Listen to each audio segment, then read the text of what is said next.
And my 2 cents on Britney Spears getting struck in the face by that athlete security detail. Number one, when you're approaching somebody in public, there's a lot of people around.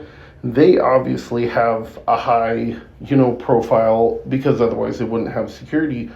The way you approach them is not like that. And I think a lot of people are looking at this very skewed because, Britney's security detail, especially like when she was in Vegas, when she started the residency, there are plenty of people by her team that were struck in the face, shoved along, physically restrained. There's some cuts and bruises from her security detail, and it's a necessary thing. I think it's a completely unfortunate situation, and I also think it's really unfortunate that this is another negative, headline for Britney Spears. And, quite honestly, as a fan, I would like to have some more positive headlines from you.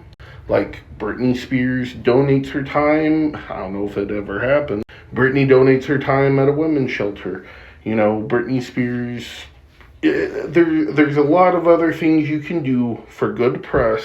I don't necessarily think she did this for press, but unfortunately here we are. And whenever you have bad press, especially in Britney's situation, which is very unique and niche, it gives people who are detractors to her more ammunition for them to say, look, she can't manage her life. She's always getting into one problem after another.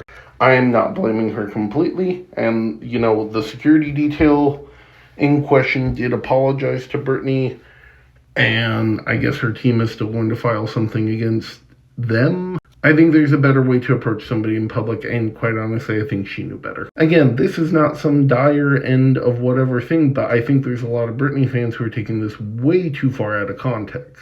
And no matter what we want to say about this athlete, his security detail did exactly what they needed to do. And people pushing him to make an apology is kind of ridiculous.